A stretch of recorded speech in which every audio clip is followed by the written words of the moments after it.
ప్రజల సమస్యలను త్వరితగతిన పరిష్కరించేందుకు, పరిపాలనలో పారదర్శకత, బాధ్యతను పెంపొందించేందుకు ఏర్పాటు చేసిన ప్రజావాణి కార్యక్రమం విజయవంతంగా కొనసాగుతుంది.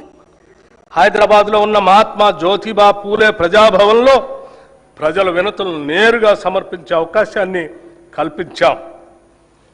ప్రభుత్వం అమలు చేస్తున్న సంక్షేమ పథకాలు, చేపడుతున్న అభివృద్ధి కార్యక్రమాలను ప్రజలకు మరింతగా చేరువ చేయాలనే సంకల్పంతో రాష్ట్రంలో ప్రజాపాలన ప్రగతి ప్రణాళిక పేరుతో 99 రోజుల కార్యక్రమాన్ని ప్రభుత్వం రూపొందించింది.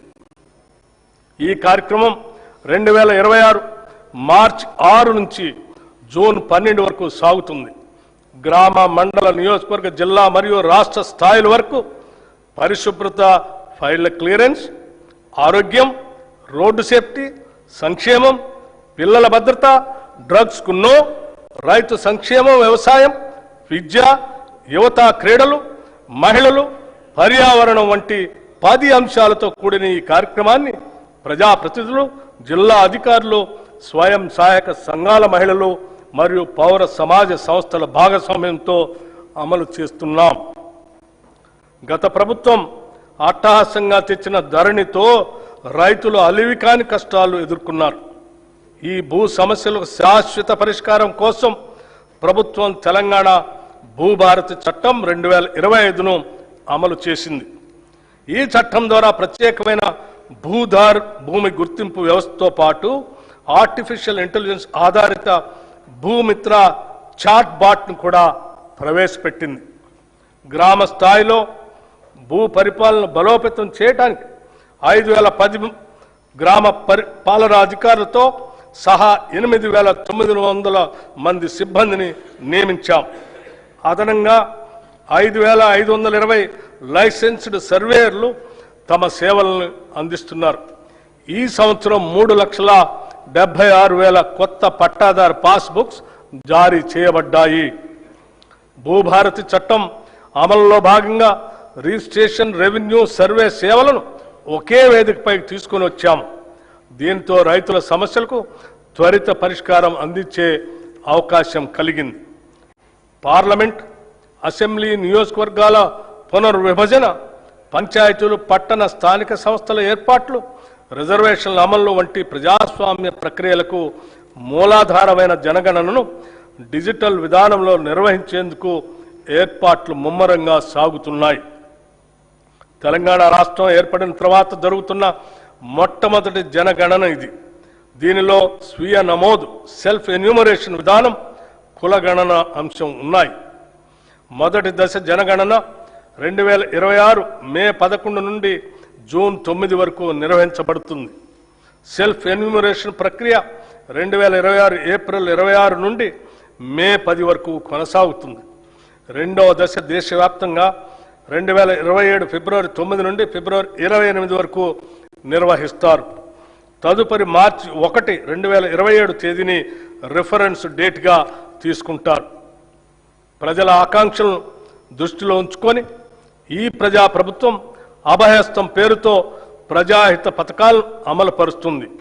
కనీస సదుపాయాలు కూడా లేని వారికి ఉపయోగపడే విధంగా మహాలక్ష్మి, గృహజ్యోతి, ఇందిరమ్మ ఇళ్ళు, మహిళా శక్తి మిషన్ వంటి పథకాలు పేదల జీవితాల్లో వెలుగులు నింపుతున్నాయి. మహాలక్ష్మి పథకం మేము అధికారంలోకి వచ్చిన వెంటనే అమలుపరిచిన మొదటి వాగ్దానం. ఉచిత బస్సు ప్రయాణం. ఈ పథకం ద్వారా ప్రతిరోజు రాష్ట్రంలోని 34,37,000 మంది ఆడబిడ్డలు ఉచితంగా ఆర్టీసీ బస్సులో ప్రయాణిస్తున్నారు. ఇప్పటి వరకు ఈ పథకం ద్వారా రాష్ట్రంలోని మహిళలు 269,68,00,000 ఉచిత ప్రయాణాలు చేసి దాదాపు 9,222 కోట్ల రూపాయల్ని ఆదా చేసుకున్నారు. 500కే గ్యాస్ సిలిండర్. వంట గ్యాస్ సిలిండర్ భారం నుంచి మహిళలను ఉపశమనం కల్పించేందుకు 500 రూపాయలకే గ్యాస్ సిలిండర్ను అందించే పథకాన్ని ప్రభుత్వం ప్రారంభించింది. ఈ పథకం కింద రాష్ట్రంలో 42,90,000 కుటుంబాలకి లబ్ధి చేకూరింది. ఈ పథకం ద్వారా సుమారు 752 కోట్ల రూపాయలు మహిళలకు ఆదా అయింది. గృహజ్యోతి పథకం ద్వారా సుమారు 53,09,000 పేద మధ్యతరగతి కుటుంబాలకి 200 యూనిట్ల వరకు ఉచిత కరెంటు అందిస్తున్నాం. ఈ పథకం కింద ఇప్పటి వరకు 10,97,00,000 సున్నా బిల్లులు జారీ చేయబడ్డాయి. ఈ సబ్సిడీ కింద 3,900,54 లక్షల రూపాయలు విద్యుత్ సంస్థలకు ప్రభుత్వం చెల్లించింది. చేయూత పథకానికి అర్హులైన వారికి 2 లక్షల నూతన పెన్షన్లు ఇవ్వటానికి మంజూరు చేస్తున్నాము. చేయూత పథకానికి అర్హులైన వారికి 2 లక్షల నూతన పెన్షన్లు మంజూరు చేస్తున్నాము. రాష్ట్రంలోని ఐకేపీ సంఘాల్లోని 1 కోటి మంది మహిళలను కోటీశ్వరం చేయాలనేది మా ప్రభుత్వ సంకల్పం. అందుకోసం 5 సంవత్సరాల్లో 1,00,000 కోట్ల రూపాయల మేరకు బ్యాంకు ద్వారా రుణాలను ఇప్పించే ప్రయత్నం చేస్తున్నాం. దీనిలో భాగంగా ఇప్పటికే 57,938 కోట్ల రూపాయల రుణం ఇప్పించడం జరిగింది. వడ్డీ లేని రుణాల పథకం కింద 2023 డిసెంబర్ నుండి ఈనాటి వరకు పట్టణ గ్రామీణ సెల్ఫ్ హెల్ప్ గ్రూప్స్ కి 1,329 కోట్ల వడ్డీ రాయితీని విడుదల చేయటం జరిగింది. రాష్ట్రంలో 67 లక్షల మహిళలతో ఐకేపీ బలమైన స్వయం సహాయక సంఘాల నెట్వర్క్ గా ఏర్పడింది. మహిళా సంఘాలతో శిల్పారామంలో 106 స్టాళ్లతో ఇందిరా మహిళా శక్తి బజార్ ఏర్పాటు చేశాం. ఈ సముదాయం యొక్క ఉత్పత్తులు 7,68,00,000కి చేరాయి. సెల్ఫ్ హెల్ప్ గ్రూప్స్ ద్వారా 600 బస్సులను కొనుగోలు చేసి టీజీఎస్ఆర్టీసీకి అద్దెకి ఇవ్వటానికి ప్రభుత్వం నిర్ణయించి మొదటి దశలో 177,84,00,000 రూపాయలతో 494 బస్సుల్ని కొనుగోలు చేసింది. నారాయణపేట మరియు సంగారెడ్డిలో 2 పెట్రోల్ బంకులు ఏర్పాటు చేశాం. 28 పెట్రోల్ బంకుల ఏర్పాటు పురోగతిలో ఉన్నాయి. మహిళా సాధికారతను మరింత బలోపేతం చేయడానికి ఇప్పటికే ఉన్న 10 జిల్లాలకు అదనంగా 22 జిల్లాల్లో ఇందిరా మహిళా శక్తి భవనాలు ఏర్పాటు చేస్తున్నాము. మారుమూల ప్రాంతాల్లో ఉన్న షెడ్యూల్డ్ తెగల వారికి 12,600 కోట్ల రూపాయల బడ్జెట్తో ఇందిరా సవర గిరి జల వికాసం పథకం ద్వారా 100% సబ్సిడీతో సోలార్ పంప్ సెట్లు అందించి వారి పురోగతికి ఇదోతికంగా తోడ్పడతాం. 6 లక్షల ఎకరాల పోడు భూముల్లో అటవీ ఉత్పత్తులకు సంబంధించిన తోటల పెంపకాన్ని ప్రోత్సహించి 2,10,000 గిరిజన రైతులకు ఈ సౌకర్యం అందిస్తాము. ఈ పథకాన్ని ఇప్పటికే అచ్చంపేటలో పైలట్ ప్రాజెక్టుగా ప్రారంభించాము. దీని విధి విధానాలు అధ్యయనం చేసి రాష్ట్ర వ్యాప్తంగా అమలు చేస్తాం. దేశానికి అన్నం పెడుతున్న రైతు సంక్షేమమే ప్రథమ ప్రాధాన్యతగా మేము భావిస్తున్నాం. రైతులకు ప్రభుత్వం ఇస్తున్న ప్రోత్సాహంతో వ్యవసాయ దిగుబడుల్లో తెలంగాణ రాష్ట్రం దేశంలోనే మొదటి స్థానంలో నిలిచింది. రైతులకు పెట్టుబడి సహాయం కోసం రైతు భరోసా పథకం ద్వారా ప్రతి సీజన్కు ఎకరాకి 6,000 చొప్పున 2 పంటలు కలిపి సంవత్సరానికి 12,000 రూపాయలు సహాయం అందిస్తున్నాం. రైతులకు మద్దతు ధరనివ్వటం కోసం వారికి ప్రోత్సాహకంగా సన్న వడ్లకు క్వింటాకు 500 రూపాయల చొప్పున అందజేస్తూ ప్రభుత్వం వారికి అండగా నిలుస్తుంది. దీని ద్వారా ప్రతి ఎకరానికి రైతుకు సగటున దాదాపు 25 క్వింటాళ్లు దిగుబడి వస్తుందని పరిగణిస్తే ఒక్క సీజన్కు ఎకరానికి రైతుకు సుమారు 12,500 రూపాయలు ఆదాయం వస్తుంది. దీని వలన రైతుకు సంవత్సరానికి 2 పంటలు కలిపి 25,000 రూపాయలు అధిక ఆదాయం ఎకరానికి లభిస్తుంది. 2024-25 సంవత్సరంలో 284,16,000 మెట్రిక్ టన్నుల వరి 1,27,00,000 ఎకరాల్లో పండింది. ఫిలిప్పైన్స్కు 22,750 మెట్రిక్ టన్నుల బియ్యం తెలంగాణ నుంచి ఎగుమతి చేయటం జరిగింది. దీని ద్వారా మన బియ్యానికి డిమాండ్ పెరిగి రైతాంగానికి మరింతగా మద్దతు ధర లభించింది. రాష్ట్రంలో ఉద్యాన పంటల విస్తీర్ణం సుమారు 13 లక్షల ఎకరాలుగా ఉంది. మామిడి, సీతాఫలం, మిరప, పసుపు, నారింజ వంటి పంటల అభివృద్ధికి మా ప్రభుత్వం ప్రాధాన్యత ఇస్తుంది. 79,287 మంది రైతులు 2,90,466 ఎకరాల్లో ఆయిల్ పామ్ పంటను సాగు చేస్తున్నారు. ఈ పంటను మరో 68,000 ఎకరాల్లో విస్తరించేందుకు ప్రణాళిక రూపొందించాం. మైక్రో ఇరిగేషన్ పద్ధతులను 2,34,000 ఎకరాల్లో అమలు చేయాలని నిర్ణయించాం. ఈ బడ్జెట్లో వ్యవసాయం రైతు సంక్షేమానికి 23,179 కోట్ల రూపాయలు ప్రతిపాదిస్తున్నాం.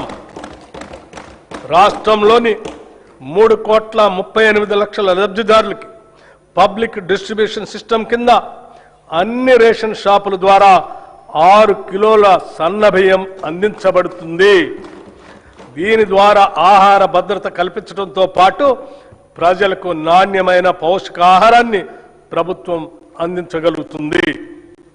గత ప్రభుత్వం 10 ఏళ్లు రేషన్ కార్డులు ఇవ్వకపోవడంతో ఎందరో పేద ప్రజలు సంక్షేమ కార్యక్రమాలకి దూరమయ్యారు. ప్రజాప్రభుత్వం ఏర్పడిన తర్వాత అర్హులైన పేద కుటుంబాలకి 15,12,000 కొత్త రేషన్ కార్డుల్ని జారీ చేశాం. పాత కార్డులో మరో 19,44,000 మంది కొత్త సభ్యుల్ని చేర్చాం. రాష్ట్రంలో ప్రస్తుతం 1,05,07,879 రేషన్ కార్డులు ఉన్నాయి. ఈ బడ్జెట్లో పౌర సరఫరాల శాఖకు 7,366 కోట్ల రూపాయలు ప్రతిపాదిస్తున్నాం. పశు సంవర్ధక మత్స్య రంగాలు 2024-25 సంవత్సరంలో 1,935 కోట్ల 27 లక్షల గుడ్ల ఉత్పత్తితో తెలంగాణ రాష్ట్రం దేశంలో 3వ స్థానాన్ని చేరుకుంది. 11,58,000 టన్నుల మాంసం ఉత్పత్తి చేసి దేశంలో 5వ స్థానానికి చేరుకున్నాం. 2025-26 ఆర్థిక సంవత్సరానికి గాను రాష్ట్ర జిఎస్డిపికి పశు సంవర్ధక రంగం 1,03,525 కోట్ల రూపాయలు అందించగా మత్స్య రంగం 7,763 కోట్ల రూపాయలు అందించింది. కోయడలో 47 కోట్ల రూపాయలతో హోల్సేల్ చేపల మార్కెట్ని నిర్మిస్తున్నాము. ఈ బడ్జెట్లో పశు సంవర్ధక మత్స్య శాఖకు 1,529 కోట్ల రూపాయల్ని ప్రతిపాదిస్తున్నాము. విద్యుత్ అభివృద్ధి, విశ్వసనీయత, భవిష్యత్తు దిశగా తెలంగాణ మన ప్రజాప్రభుత్వం విద్యుత్ రంగాన్ని కేవలం సరఫరా వ్యవస్థగా కాకుండా సామాజిక న్యాయం, ఆర్థిక వృద్ధి మరియు భవిష్యత్ తెలంగాణకు పునాదిగా భావిస్తుంది. విద్యుత్ అనేది కేవలం సేవ కాదు, అది సమాజం ఎలా పనిచేస్తుందో చెప్పే అర్థం. ఈరోజు తెలంగాణలో విద్యుత్ రంగం దేశంలోనే అత్యుత్తమంగా నిలవటానికి కారణం నిరంతర సరఫరా మాత్రమే కాదు, నాణ్యత, విశ్వసనీయత మరియు ప్రజా కేంద్రిత పాలన. ప్రస్తుతం మన రాష్ట్రంలో 23,187 మెగావాట్ల స్థాపిత సామర్థ్యం ఉంది. అందులో గణనీయమైన భాగం పునరుత్పాదక శక్తి వనరుల నుంచే వస్తుంది. మార్చి 13, 2026 తెలంగాణ విద్యుత్ రంగానికి చారిత్రాత్మక రోజు. ఆ రోజు 18,228 మెగావాట్ల గరిష్ట డిమాండ్ను సమర్థవంతంగా నెరవేర్చడమే కాకుండా 341.08 మిలియన్ యూనిట్ల విద్యుత్ సరఫరా చేసి రాష్ట్ర చరిత్రలోనే అత్యధిక వినియోగాన్ని నమోదు చేశాం. అంతేకాదు, ప్రతి వ్యక్తికి విద్యుత్ వినియోగం 2508 యూనిట్లు ఉండగా ఇది దేశ సగటు కంటే చాలా ఎక్కువ. ఇది తెలంగాణ అభివృద్ధి వేగాన్ని స్పష్టంగా చూపించే సూచిక. ఒకప్పుడు విద్యుత్ కొరత గురించి మాట్లాడుకునే తెలంగాణ ఈరోజు విద్యుత్ భవిష్యత్తును రూపొందించే తెలంగాణగా మారింది. మన ప్రభుత్వం విద్యుత్ సేవలను ప్రజలకు మరింత చేరువ చేయడంలో ఒక కొత్త విధానాన్ని తీసుకొచ్చింది. అధికారులు కార్యాలయాల్లో కాకుండా ప్రజల మధ్యకు వెళ్లే విధంగా ప్రజాబాట పొలం బాట అనే కార్యక్రమాన్ని అమలు చేస్తున్నాం. సమస్యలు ఫైళ్లలో కాదు, ప్రజల దగ్గరే పరిష్కారం అవుతున్నాయి. 214 ఎలక్ట్రిక్ అంబులెన్సులు మరియు 24 గంటల 1912 కాల్ సెంటర్ ద్వారా తక్షణ స్పందన అందిస్తున్నాం. పాలనా పరంగా ఉండే వ్యవస్థ కాదు, సమస్య దగ్గరకు వెళ్లే వ్యవస్థ ఇది. సాంకేతిక రంగంలో కూడా కీలక మార్పులు తీసుకువస్తున్నాం. రియల్ టైం ఫీడర్ మానిటరింగ్ వంటి ఆధునిక వ్యవస్థలు అమలు చేస్తూ సరఫరా నాణ్యతను నిరంతరం పరీక్షించే స్థాయికి తీసుకొచ్చాం. ఇటీవల ఎస్ఎల్సి ఛార్జీల సవరణ ద్వారా కొత్త విద్యుత్ కనెక్షన్లు కాంట్రాక్ట్ లెస్ విధానంలో అందించే వ్యవస్థను ప్రవేశపెట్టాం. అభివృద్ధి చెందిన దేశాల తరహాలో పారదర్శకతను పెంచుతూ అవినీతి అవకాశాలను తగ్గించే దిశగా ఇది ఒక కీలక అడుగు. విద్యుత్ మౌలిక సదుపాయాల విస్తరణలో తెలంగాణ ఒక కొత్త ప్రమాణాన్ని నెలకొల్పుతుంది. ట్రాన్స్ఫార్మర్లు, సబ్స్టేషన్లు, నెట్వర్క్ సామర్థ్యం ప్రతి స్థాయిలో బలోపేతం అవుతున్నాయి. మౌలిక సదుపాయాలు కనిపించవు, కానీ అవే అభివృద్ధి కనిపించేలా చేస్తాయి. ఈ దశలో యాదాద్రి థర్మల్ పవర్ స్టేషన్లో 3x800 మెగావాట్ల యూనిట్ని ప్రారంభించి మరొక యూనిట్ని గ్రిడ్కి అనుసంధానం చేశాం. ఇది తెలంగాణ భవిష్యత్ విద్యుత్ భద్రతకు బలమైన పునాది. పునరుత్పాదక శక్తి రంగంలో తెలంగాణ ముందంజలో ఉంది. ప్రకృతితో కలిసి ముందుకు సాగటం మన లక్ష్యం. సౌర ప్రాజెక్టులు, సోలార్ విలేజ్లు, రూఫ్ టాప్ విస్తరణ మాత్రమే కాదు, పిఎం కుసుమ్ పథకం ద్వారా రైతులను విద్యుత్ వినియోగదారులుగా కాకుండా విద్యుత్ ఉత్పత్తిదారులుగా మార్చే దిశగా అడుగులు వేస్తున్నాం. ఇది రైతును వ్యవసాయకర్తగా మాత్రమే కాకుండా శక్తి రంగంలో భాగస్వామిగా నిలబడుతుంది. ఇప్పుడు శక్తి రంగం భవిష్యత్తు గురించి మాట్లాడాల్సిన సమయం వచ్చింది. శక్తిని ఉత్పత్తి చేయడం ఒక దశ, దాన్ని నిల్వ చేసి సమర్థవంతంగా వినియోగించడం భవిష్యత్తు. ఈ దశగా మహేశ్వరం మరియు చౌటప్పల్లో 1500 megawatts hour battery energy storage వ్యవస్థలను ఏర్పాటు చేస్తున్నాం. అలాగే టీజీ జెన్కో హైడల్ ఉత్పత్తిలో రికార్డు సాధించే లక్ష్యాన్ని దాదాపు రెట్టింపు చేసింది. ఈ సందర్భంగా సింగరేణి కాలేజ్ కంపెనీ లిమిటెడ్ సంస్థ చేసిన సేవలను కూడా మనం గుర్తు చేసుకోవాలి. రాష్ట్ర విద్యుత్ ఉత్పత్తి, ప్రసారం, పంపిణీ వ్యవస్థకు అవసరమైన బొగ్గు సరఫరాలో ఈ సంస్థ కీలక పాత్ర పోషిస్తుంది. అదేవిధంగా జైపూర్ థర్మల్ ప్లాంట్ ద్వారా విద్యుత్ ఉత్పత్తిలో కూడా ఈ సంస్థ తన వంతు పాత్రను పోషిస్తుంది. తెలంగాణ శక్తి రంగం నిరంతరంగా ముందుకు సాగటానికి ఈ సంస్థ అందిస్తున్న సహకారం ఒక బలమైన పునాది. తెలంగాణ రైజింగ్ గ్లోబల్ సమ్మిట్ సందర్భంగా టీజీ జెన్కో ద్వారా 11,460 మెగావాట్ల పంప్ స్టోరేజ్ మరియు ఇతర ప్రాజెక్టులకు 95,150 కోట్ల పెట్టుబడుల్ని ఆకర్షించాం.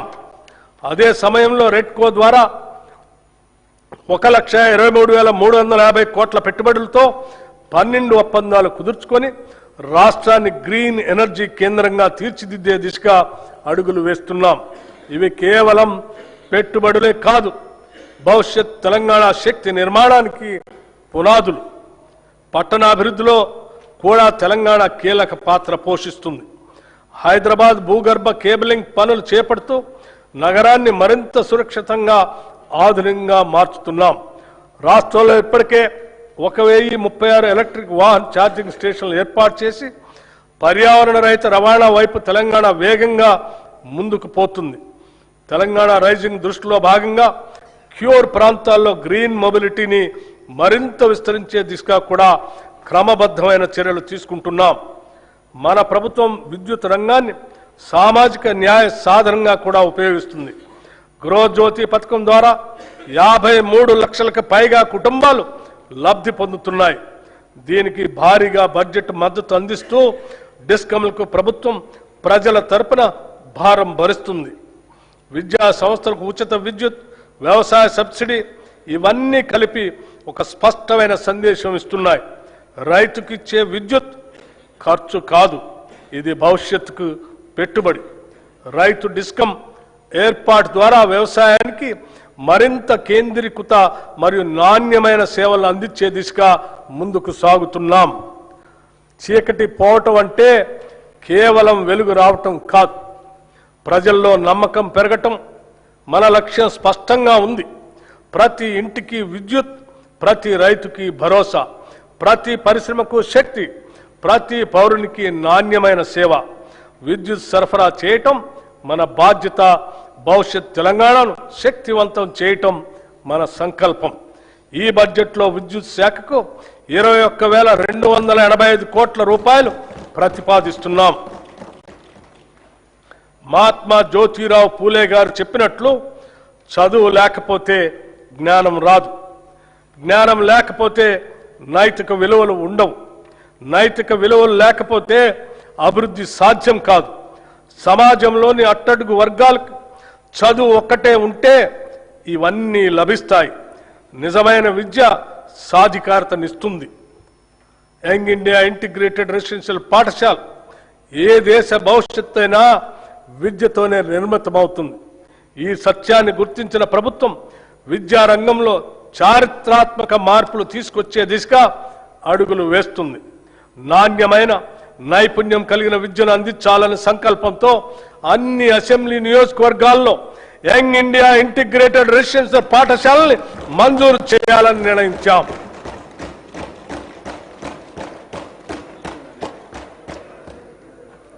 తెలంగాణ సమాజం ఒక ఉమ్మడి వసుదైక కుటుంబంగా SC, ST, BC, minority, OC విద్యార్థులు ఒకే చోట చదువుకునేందుకు వీలుగా అధునాతన వసతులతో 105 యంగ్ ఇండియా ఇంటిగ్రేటెడ్ రెసిడెన్షియల్ పాఠశాలలు నిర్మిస్తున్నాం. ఇప్పటికే 79 స్కూళ్లు మంజూరు చేశాం. 40 చోట్ల నిర్మాణ పనులు వివిధ దశల్లో ప్రారంభమయ్యాయి.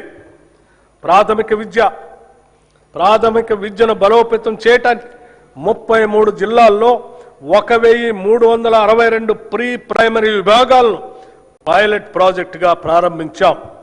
రాబోయే విద్యా సంవత్సరంలో ఈ కార్యక్రమాన్ని 2,000 నుండి 2,500 ప్రభుత్వ పాఠశాలలకు విస్తరించేందుకు ప్రణాళిక సిద్ధం చేస్తున్నాం.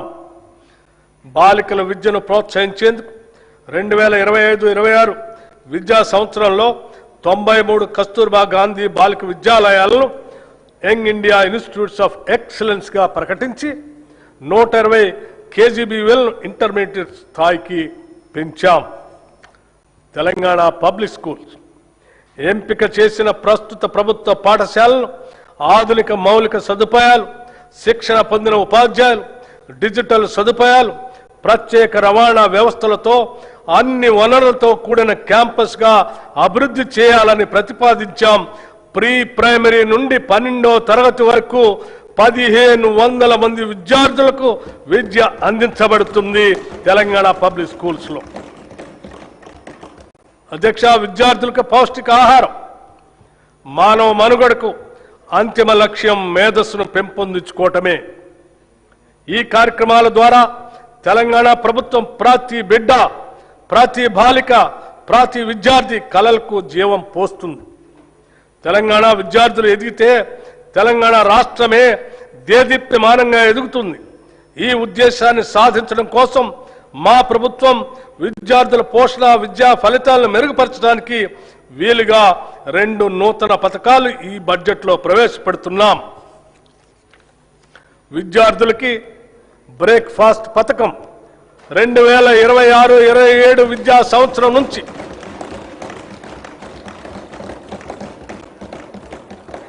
2026-27 విద్యా సంవత్సరం నుంచి ప్రీ ప్రైమరీ నుండి ఇంటర్మీడియట్ వరకు చదువుతున్న విద్యార్థులకు నాణ్యమైన పోషకాలతో రాష్ట్రంలో నూతనంగా బ్రేక్ఫాస్ట్ పథకాన్ని ప్రారంభించేందుకు ప్రభుత్వం నిర్ణయించింది.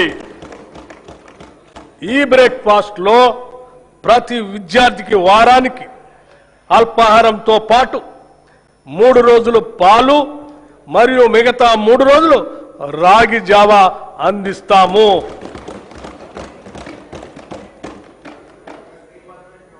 This landmark initiative will improve nutrition and health outcomes, increase attendance and punctuality, reduce dropouts and absenteeism. It will ease the burden on working parents. In simple words, no child in Telangana should begin a school day on an empty stomach. This is a watershed reform for student welfare. This breakfast initiative will not only nourish bodies, it will nourish the future of Telangana. Intermediate విద్యార్థులకు మధ్యాహ్న భోజన పథకం ఈ రోజు నేను ప్రకటించబోయే మరో అత్యంత ముఖ్యమైన సంస్కరణ. ప్రభుత్వ జూనియర్ కళాశాలల్లో ఇంటర్మీడియట్ అభ్యసిస్తున్న మన విద్యార్థులకు కూడా ఇకపై నూతనంగా మధ్యాహ్న భోజన పథకాన్ని విస్తరిస్తున్నాం. విద్యార్థుల సంక్షేమం కోసం మనం తీసుకుంటున్న చర్యల్లో ఇది ఒక సరికొత్త అధ్యాయానికి నాంది. కౌమార దశ అనేది ఎంతో కీలకమైన దశ. ఈ వయసులో తీసుకునే పోషకాహారమే వారు నేర్చుకునే సామర్థ్యాన్ని మరియు దీర్ఘకాల ఆయుష్ను నిర్ణయిస్తుంది. అధ్యక్ష, ఈ రెండు పథకాలు ఈ రాష్ట్రంలో అద్భుతమైనటువంటి మానవీయ కోణంతో తీసుకున్నటువంటి గొప్ప నిర్ణయాలను చెప్పడానికి ఎటువంటి సందేహం లేదు. మా ప్రభుత్వం విద్యార్థులు మరియు వారి సాధికారత పట్ల అత్యంత సిద్ధతతో ఉంది.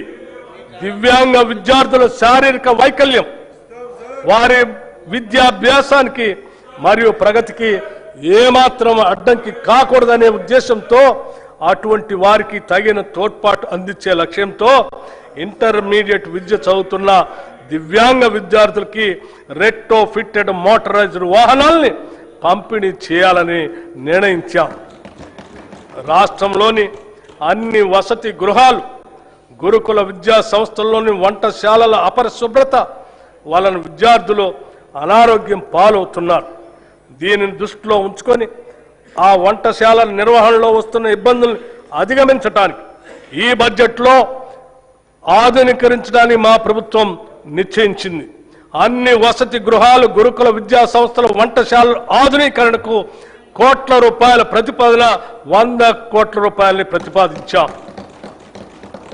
రాష్ట్రంలో పాలమూరు శాతవాహన విశ్వవిద్యాలయ ఆధ్వర్యంలో ఇంజనీరింగ్ మరియు లా కాలేజీలు, తెలంగాణ విశ్వవిద్యాలయం ఆధ్వర్యంలో ఇంజనీరింగ్ కాలేజ్, మహాత్మా గాంధీ విశ్వవిద్యాలయం ఆధ్వర్యంలో లా మరియు ఫార్మసీ కాలేజీలు, Rajiv Gandhi university of knowledge technologies ఆధ్వర్యంలో మహబూబ్ నగర్ క్యాంపస్ను నూతనంగా మంజూరు చేశాం.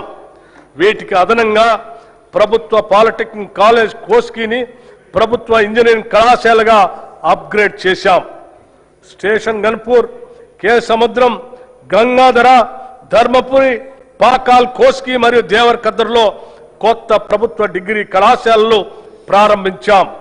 దీంతో రాష్ట్రంలో ప్రభుత్వ డిగ్రీ కళాశాల సంఖ్య 149కి పెరిగింది.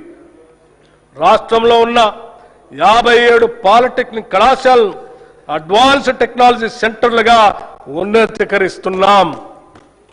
యువతను భవిష్యత్ ఉద్యోగ అవకాశాలు కల్పించడానికి, ఎంటర్ప్రెన్యూర్లుగా ఎదగటానికి వీలుగా పాలిటెక్నిక్ కళాశాలలో 15 కొత్త కోర్సులు 2026-27 విద్యా సంవత్సరంలో ప్రారంభిస్తున్నాం. విశ్వవిద్యాలయాలు, పరిశోధన సంస్థలకు సంబంధించి భూ విజ్ఞాన, ఖనిజ శాస్త్ర పరిశోధనలకు ప్రత్యేకంగా doctor Manmohan Singh earth sciences యూనివర్సిటీని భద్రాద్రి కొత్తగూడెం జిల్లాలో స్థాపించాం. అలాగే రాష్ట్ర విశ్వవిద్యాలయాల్లో న్యాయ ఇంజనీరింగ్ కళాశాల ద్వారా కొత్త ప్రొఫెషనల్ కోర్సులు ప్రారంభించబడ్డాయి. మౌలిక సదుపాయాల అభివృద్ధి కోసం ఉస్మానియా విశ్వవిద్యాలయానికి 1000 కోట్ల రూపాయలు, వీరనారి చాకలి ఐలమ్మ మహిళా విశ్వవిద్యాలయానికి 400 కోట్ల రూపాయలు ఈ బడ్జెట్లో ప్రతిపాదిస్తున్నాం. మిగిలిన విశ్వవిద్యాలయాలకు కూడా అవసరమైన నిధులు కేటాయిస్తున్నాం. స్కిల్ యూనివర్సిటీ నేటి పోటీ ప్రపంచంలో పరిశ్రమలకు అవసరమగు నైపుణ్యాలున్న మానవ వనరుల కొరత నెలకొని ఉంది. చాలా సందర్భాల్లో ఇంటర్మీడియట్ మరియు డిగ్రీ కళాశాల నుండి ఉత్తీర్ణులైన వస్తున్న మన విద్యార్థుల్లో ఆశించిన స్థాయిలో నైపుణ్యాలు ఉండటం లేదు. అలాగే అధునాతన ప్రత్యేక నైపుణ్యాలు అవసరమైన ఉద్యోగాలకు వారు పూర్తి స్థాయిలో సిద్ధంగా ఉండటం లేదు. ఈ అంతరాన్ని పూడ్చాలనే దార్శనికతతో అటు విద్యావంతులను నిరుద్యోగ యువత ఎదుర్కొంటున్న ఇబ్బందులను, ఇటు పరిశ్రమలు ఎదుర్కొంటున్న నైపుణ్యం కలిగిన మానవ వనరుల కొరతను ఏకకాలంలో పరిష్కరించాలనే ఉద్దేశంతో మన రాష్ట్ర ప్రభుత్వం యంగ్ ఇండియా స్కిల్ యూనివర్సిటీని స్థాపించింది. పరిశ్రమల అవసరాలకు అనుగుణంగా ఆయా పరిశ్రమల భాగస్వామ్యంతోనే రూపొందించిన పాఠ్యాంశాల ద్వారా యువతకు ప్రత్యేక నైపుణ్యాలని అందిస్తాము. ఈ స్కిల్ యూనివర్సిటీని విద్యాశాఖ పరిధిలో తీసుకొని వస్తున్నాము. రాష్ట్రంలోని 65 ప్రభుత్వ ఐటీఐలను ఆధునిక పరిశ్రమ అవసరాలు తగినట్లుగా తీర్చిదిద్దేందుకు అడ్వాన్స్డ్ టెక్నాలజీ సెంటర్లుగా ప్రభుత్వం ఉన్నతీకరించింది. దీనికి అదనంగా 53 అడ్వాన్స్ టెక్నాలజీ సెంటర్ ఏటీసీలను మంజూరు చేసింది. వీటి నిర్వహణ పనులు పురోగతిలో ఉన్నాయి. దీంతో మొత్తం 118 అడ్వాన్స్డ్ టెక్నాలజీ సెంటర్లు అందుబాటులోకి వస్తున్నాయి. అడ్వాన్స్ టెక్నాలజీ సెంటర్లో శిక్షణ పొందుతున్న ట్రైనీలకి ప్రతి నెల 2,000 రూపాయలు స్కాలర్షిప్ రూపంలో ఇవ్వాలని ప్రభుత్వం నిర్ణయించింది. నైపుణ్యాలకు సంబంధించిన అన్ని సంస్థలను ఒకే గొడుగు కిందకు తీసుకొని రావటానికి అడ్వాన్స్డ్ టెక్నాలజీ సెంటర్లు, పాలిటెక్నిక్ కళాశాలలు మరియు టామ్కామ్లను ఈ స్కిల్ యూనివర్సిటీ పరిధిలోకి తీసుకొస్తాం. యువతను బ్లూ కాలర్ ఉద్యోగాల కోసం సన్నద్ధం చేసేలా ఉస్మానియా యూనివర్సిటీ, జేఎన్టీయూ తదితర విద్యా సంస్థల తరహాలో ఈ విశ్వవిద్యాలయాన్ని తయారు చేయటమే మా ప్రధాన ఉద్దేశ్యం. 2047 నాటికి రాష్ట్ర ఆర్థిక వ్యవస్థను $3 ట్రిలియన్ స్థాయికి చేర్చాలనే మహోన్నత లక్ష్యంతో ఉన్నాం. ఇందుకు మనకు భారీ సంఖ్యలో నైపుణ్యం కలిగిన మానవ వనరులు అవసరం.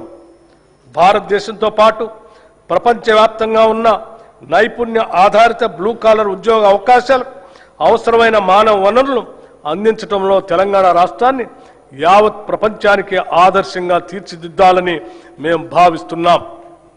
పిల్లల భవిష్యత్తు కోసం తీసుకునే నిర్ణయాలు ఎప్పుడూ ఖర్చు కాదు, అవి పెట్టుబడులు మాత్రమే. అమ్మ కలలు పిల్లల చదువు, ఇవే తెలంగాణ భవిష్యత్. అమ్మ కలలు పిల్లల చదువు, ఇవే తెలంగాణ భవిష్యత్. ఈ బడ్జెట్లో విద్యారంగానికి 26,674 కోట్ల రూపాయలు ప్రతిపాదిస్తున్నాం. రాష్ట్రంలోని పేద ప్రజలందరికీ నాణ్యమైన వైద్య సేవలు అందించడమే లక్ష్యంగా మా ప్రభుత్వం ప్రజా ఆరోగ్య వ్యవస్థను బలోపేతం చేస్తుంది. తెలంగాణ రైజింగ్ విజన్ 2047 లక్ష్యాల మేరకు రాష్ట్ర ప్రభుత్వం మాతా శిశు సంక్షేమ ఆరోగ్యం, యువత ఆరోగ్యం, దీర్ఘకాలిక వ్యాధుల నియంత్రణ, అలాగే మానసిక ఆరోగ్య సంరక్షణపై ప్రత్యేక ప్రాధాన్యం ఇస్తుంది. ప్రభుత్వ ఆసుపత్రులను బలోపేతం చేయడానికి జిల్లా కేంద్రాల్లో డే కేర్ క్యాన్సర్ సెంటర్లు, నాన్ కమ్యూనికబుల్ వ్యాధుల క్లినిక్స్, వృద్ధుల ప్రత్యేక క్లినిక్స్, పాలియేటివ్ కేర్ సెంటర్లు, ట్రాన్స్జెండర్ల కోసం మైత్రి క్లినిక్స్ ఏర్పాటు చేయబడ్డాయి.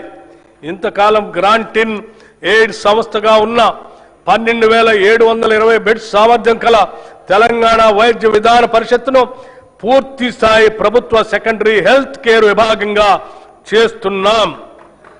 దేశంలో ఎక్కడా లేని విధంగా కేవలం అభివృద్ధి చెందిన దేశాలు మాత్రమే లభించే ప్రజల హెల్త్ ప్రొఫైల్ని రాష్ట్రంలోని ప్రజలందరికీ అమలు పరుస్తున్నాం. మానవ వనరుల సంక్షేమంలో భాగంగా రాష్ట్రంలోని ప్రజలందరి ఆరోగ్య రక్షణ అత్యంత ప్రధానమైంది. అందుకోసం ప్రజలందరి హెల్త్ ప్రొఫైల్ని సిద్ధం చేసి వారికి డిజిటల్ హెల్త్ కార్డులు అందజేస్తాం. వీటి నిర్వహణలో అత్యంత గోప్యతని పాటిస్తాం. నూతన వైద్య కళాశాలలు మరియు సంస్థలు గత ప్రభుత్వం కేవలం పేపర్ల మీదే మెడికల్, నర్సింగ్, ఇతర కళాశాలను చూపించి ప్రజల్లో ఒక భ్రమను కలిగింపజేసింది. కానీ మేము వాటిని వాస్తవ రూపంలో తీసుకొచ్చి వాటి నిర్మాణ పనులను ప్రారంభించాం. ప్రభుత్వ ఆసుపత్రుల్లో మౌలిక సదుపాయాల కల్పనపై మా ప్రభుత్వం ప్రత్యేక దృష్టి సారించింది. 2023 డిసెంబర్ నాటికి ప్రభుత్వ ఆసుపత్రుల్లో 30,377 పడకలు అందుబాటులో ఉండగా కొత్తగా ప్రారంభించిన 9 ప్రభుత్వ వైద్య కళాశాల ద్వారా మరో 1,980 టెరిషరీ కేర్ పడకలు అందుబాటులోకి వచ్చాయి. దీనికి అదనంగా మా ప్రభుత్వం ఏర్పడిన తర్వాత 2024 సంవత్సరంలో 4,540 కొత్త బెడ్స్ అందుబాటులోకి వచ్చాయి. 2026 చివరి నాటికి సనత్ నగర్, ఎల్బీ నగర్, అల్వాల్లోని టిమ్స్ ఆసుపత్రులతో పాటు నిమ్స్ విస్తరణ, వరంగల్ మల్టీ సూపర్ స్పెషాలిటీ ఆసుపత్రితో కలిపి మరో 6,582 టెరిషరీ కేర్ పడకల్ని అందుబాటులోకి తీసుకొని వస్తాం. ఇవి కాక సెకండరీ కేర్ ఆసుపత్రుల్లో 12,720 పడకలు ఉన్నాయి. దీంతో రాష్ట్ర ప్రభుత్వ ఆసుపత్రుల్లో మొత్తం టెరిషరీ కేర్ పడకల సంఖ్య 44,029కి చేరుకుంటుంది. భారత ప్రజా ఆరోగ్య ప్రమాణాల ప్రకారం ప్రతి 1000 మందికి ఒక పడక ఉండాలన్న నిబంధనను మనం గణనీయంగా అధిగమించడం మనందరికీ గర్వకారణం. నూతనంగా 17 మెడికల్ కాలేజీల నిర్మాణాలు చేపడుతున్నాం. మెడికల్ విద్యను విస్తరించేందుకు కొత్తగా 9 ప్రభుత్వ medical college, 16 nursing college, 28 paramedical కాలేజీలు ప్రారంభించబడ్డాయి. చికిత్స ఆధారిత వ్యవస్థ నుంచి నిరోధక వైద్య సేవల వైపు మార్పును తీసుకొని వస్తున్నాం. ఈ బడ్జెట్లో వైద్య మరియు ఆరోగ్య శాఖకి 13,679 కోట్ల రూపాయలు ప్రతిపాదిస్తున్నాం. ఉద్యోగులు, ఉపాధ్యాయులు, పెన్షనర్ల సంక్షేమం. కొన్ని దశాబ్దాల నుంచి ప్రభుత్వ ఉద్యోగులు మరియు పెన్షనర్లు ఎదురు చూస్తున్నటువంటి నగదు రహిత ఆరోగ్య భద్రతా పథకాన్ని ప్రారంభిస్తున్నాం.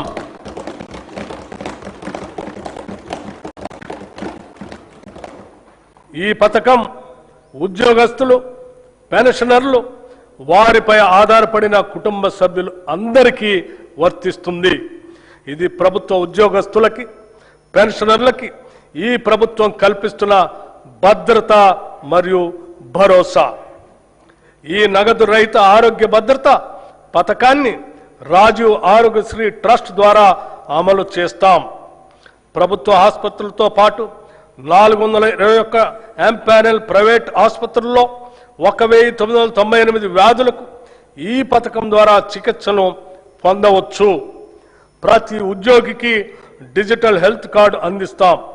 ఈ పథకం ద్వారా దాదాపు 23,51,000 మంది ప్రభుత్వ ఉద్యోగస్తులు, పెన్షనర్లు, వారిపై ఆధారపడిన కుటుంబ సభ్యులు లబ్ధి పొందుతారు. ఉద్యోగుల భద్రత కోసం దేశంలోనే తొలిసారిగా సమగ్ర ప్రమాద బీమా పథకాన్ని ప్రవేశపెట్టాం. ఈ పథకం ద్వారా రాష్ట్రంలో పనిచేస్తున్న ప్రభుత్వ ఉద్యోగులు, పెన్షనర్లు ప్రమాదవశాత్తు దురదృష్టంగా మరణిస్తే 1,20,00,000 రూపాయల ప్రమాద బీమా వర్తిస్తుంది. 60 ఏళ్ల వరకు 10 లక్షల రూపాయల టర్మ్ లైఫ్ ఇన్సూరెన్స్ కూడా వర్తిస్తుంది. విమాన ప్రమాదంలో మరణిస్తే అదనంగా 2 కోట్ల రూపాయలు అదనపు కవరేజ్ లభించే విధంగా ఈ పథకాన్ని రూపకల్పన చేశాం. ఈ పథకం 7,57,000 ప్రభుత్వ ఉద్యోగులు మరియు పెన్షనర్లకి వర్తిస్తుంది. అంగన్వాడీ టీచర్లు, హెల్పర్లు పదవీ విరమణ ప్రయోజనాలు మంజూరు చేస్తూ టీచర్లకు 2 లక్షల రూపాయలు, హెల్పర్లకు 1,00,000 రూపాయలు ఇస్తున్నాం. 60 ఏళ్ల వయసులో స్వచ్ఛందంగా విధుల్లోంచి విరమించుకున్న వారికి కూడా ఈ ప్రయోజనాలు అందుతాయి. ఈ ప్రజాప్రభుత్వం ఉద్యోగులకి, పెన్షనర్లకి పూర్తి స్థాయిలో భరోసా, నమ్మకం కలిగిస్తుందనటానికి ఇది నిదర్శనం. కార్మిక సంక్షేమం. తెలంగాణ కార్మిక శక్తిని బలోపేతం చేయటం, కార్మిక సంక్షేమం, పారిశ్రామిక అనుకూలత, పని ప్రదేశంలో భద్రత కల్పించడం ద్వారా వారి అన్ని విధాల ప్రభుత్వం సహకరిస్తుంది. టీ-గేట్ డిజిటల్ ప్లాట్ఫామ్ నైపుణ్యాభివృద్ధి, కెరీర్ మార్గదర్శనం, ఉద్యోగ అనుసంధాన సేవలు అందిస్తుంది.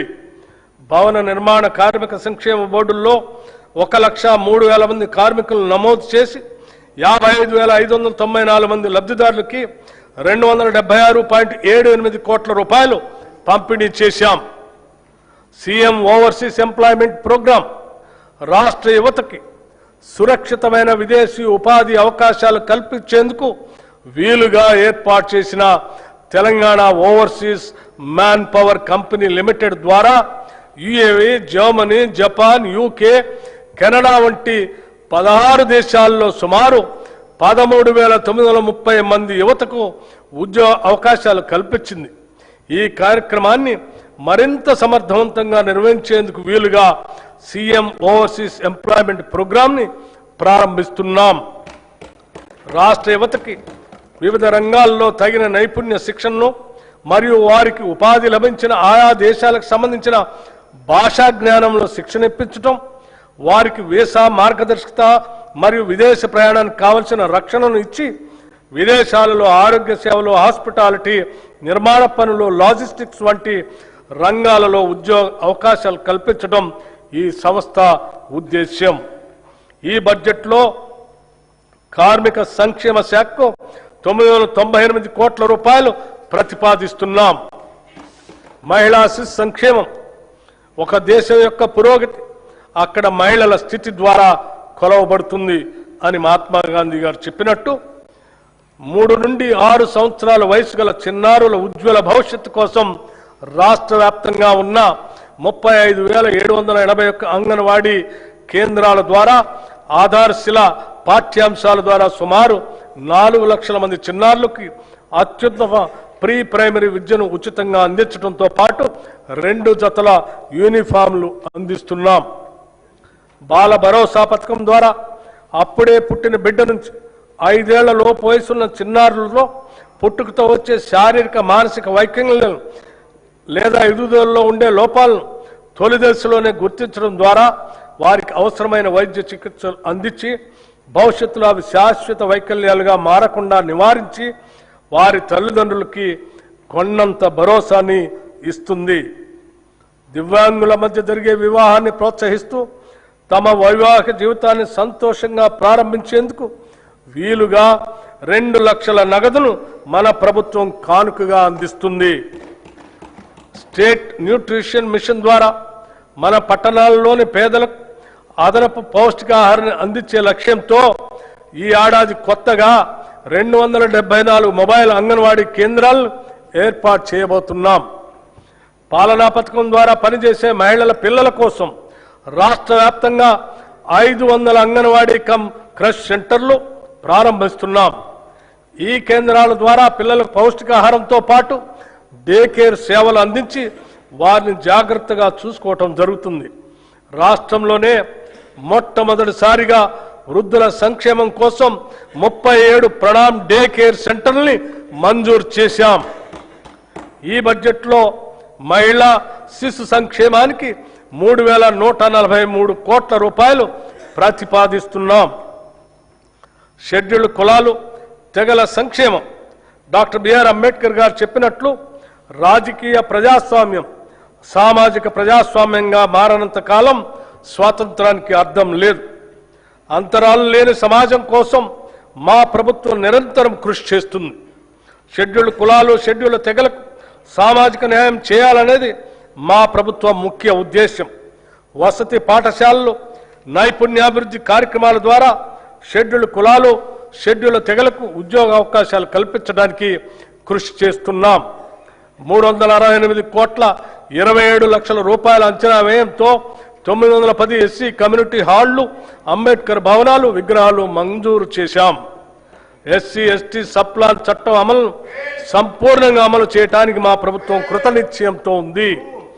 మా ప్రభుత్వం ఏర్పడిన నాటికి 2023-24 ఆర్థిక సంవత్సరం నాటికి సప్లాన్ చట్ట ప్రకారం ఖర్చు చేయాల్సిన నిధుల్లో ఎస్సీలకు చెందిన 13,617 కోట్లు, ఎస్టీలకు చెందిన 1,317 కోట్లు, మొత్తం 14,934 కోట్లు ఖర్చు కాకుండా ఉంది. మా ప్రభుత్వం గత ఆర్థిక సంవత్సరంలో చేసిన కేటాయింపులతో పాటు ఈ బకాయిలు కూడా అదనంగా కేటాయించడం జరిగింది.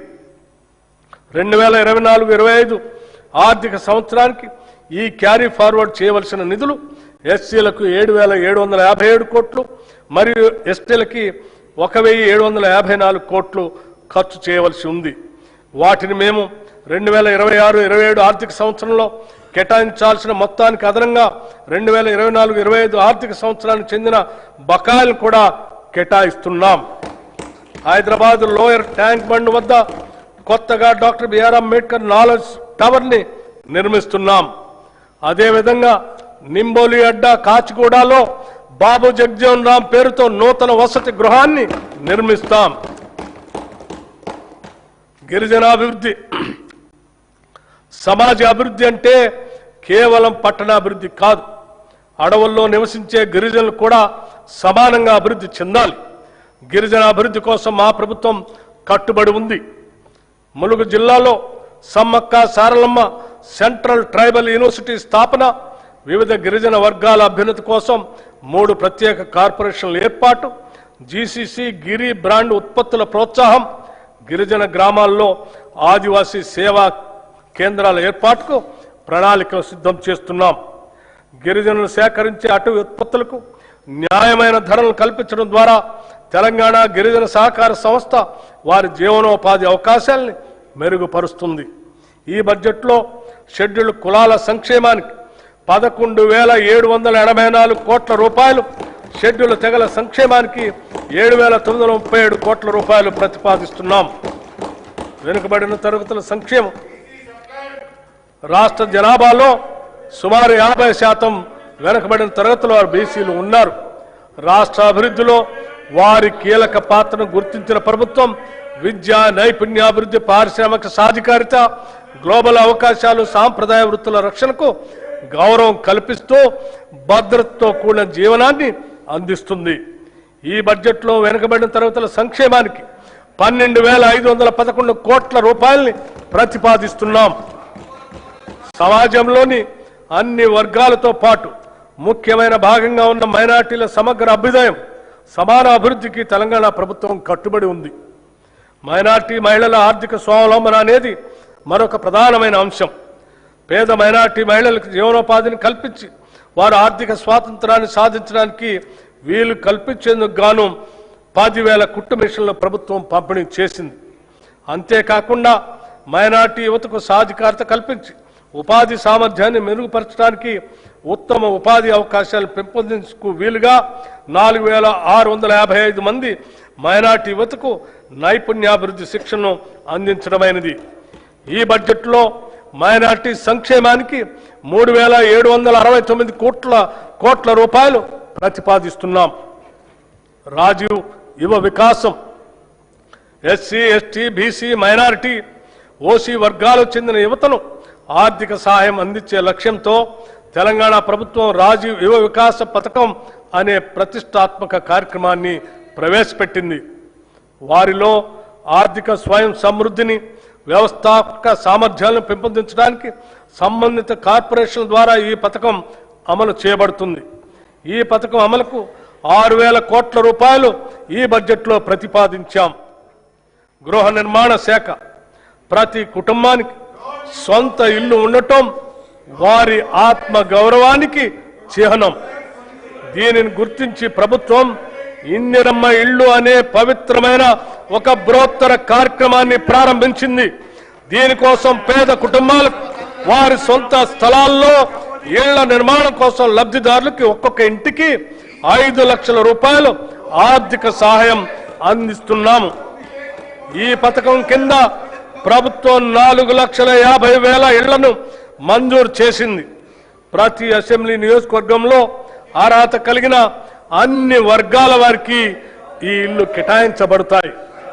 గిరిజన జనాభా ఉన్న ప్రాంతాలకు ప్రత్యేక ప్రాధాన్యత ఇస్తూ ప్రతి నియోజకవర్గానికి అదనంగా 1000 ఇళ్లు కేటాయించాం. ఈ పథకానికి 22,500 కోట్లు ఖర్చు అవుతుంది. ఇప్పటి వరకు 5,073,84,00,000 ఖర్చు చేశాం. ఈ బడ్జెట్లో గృహ నిర్మాణ శాఖకు 7,430 కోట్ల రూపాయలు ప్రతిపాదిస్తున్నాం. ఐటీ రంగంలో మనం సాధిస్తున్న అభివృద్ధి దేశానికే తలమానికంగా మారిందనటంలో సందేహం లేదు. రాష్ట్రంలో 1500 కంటే ఎక్కువ ఐటీఈఎస్ కంపెనీలు ఉన్నాయి. తెలంగాణ ప్రభుత్వం ఐటీ రంగంలో వృద్ధిని సాధించడానికి, పెట్టుబడులు ఆకర్షించడానికి, ఉపాధి కల్పన కోసం 1వ 2వ ఐసిటి విధానాలను ప్రారంభించింది. వీటితో పాటు ఎలక్ట్రానిక్స్ పాలసీ, ఇమేజ్ పాలసీ వంటి వాటిని కూడా ప్రభుత్వం తీసుకువస్తుంది. రాష్ట్ర ఐటీ ఎగుమతులు 3.13 లక్షల కోట్లకు చేరుకొని 9.39 లక్షల మందికి పైగా ఉపాధి అవకాశాలు కల్పిస్తున్నాయి. భారతదేశంలోని మొత్తం గ్లోబల్ క్యాపబిలిటీ సెంటర్లలో సుమారు 20% హైదరాబాద్లోనే ఉన్నాయి. 2024-25లో 70కి పైగా కొత్త జీసీసీలు ఇక్కడ ఏర్పాటు చేయబడ్డాయి. ప్రపంచ టెక్ దిగ్గజం గూగుల్ కంపెనీ హైదరాబాద్లో గూగుల్ సేఫ్టీ ఇంజనీరింగ్ సెంటర్ని ఏర్పాటు చేసింది. హైదరాబాద్ పశ్చిమ ప్రాంతానికే పరిమితం కాకుండా నగరం చుట్టూ ఐటీని విస్తరించడానికి గ్రిడ్ విధానాన్ని ప్రభుత్వం ప్రోత్సహిస్తుంది. ప్రస్తుతం ప్రభుత్వ కార్యాలయాల్లో ప్రైవేటు సంస్థల ద్వారా వాడుతున్న ఇంటర్నెట్కు చేస్తున్న ఖర్చును తగ్గించి ప్రభుత్వ సంస్థ అయిన T-Fiber ద్వారా సురక్షితమైన హై స్పీడ్ ఇంటర్నెట్ ఇవ్వాలనే ఉద్దేశంతో 424 మండలాల్లోని 8,888 గ్రామ పంచాయతీలకు 4,800 ప్రభుత్వ సంస్థలకు ఫైబర్ అనుసంధానత కల్పించబడింది. ఈ సంవత్సరాంతానికి 50,000 ప్రభుత్వ సంస్థలకు ఈ సౌకర్యం కల్పించాలని లక్ష్యంగా పెట్టుకున్నాం. ఈ బడ్జెట్లో ఐటీ శాఖకు 875 కోట్ల రూపాయలు ప్రతిపాదిస్తున్నాం. పరిశ్రమల రంగం రాష్ట్ర జీఎస్డిపిలో పరిశ్రమ రంగం వాటా 3,04,217 కోట్ల రూపాయలు. తెలంగాణ రాష్ట్రం పరిశ్రమలకు ఇస్తున్న ప్రాధాన్యతను గుర్తించి ప్రపంచంలోనే వివిధ కంపెనీలు పేరొందిన సంస్థలు తెలంగాణలో పెట్టుబడులు పెట్టడానికి తరలి వచ్చాయి. వివిధ పరిశ్రమలతో రాష్ట్ర ప్రభుత్వం చేసుకున్న ఎంఓయూలు అమలు పర్యవేక్షణకు ప్రభుత్వం ప్రత్యేకంగా స్పీడ్ విభాగాన్ని ఏర్పాటు చేసి దాని రాష్ట్ర ప్రధాన కార్యదర్శి ఆధ్వర్యంలో నిర్వహిస్తుంది.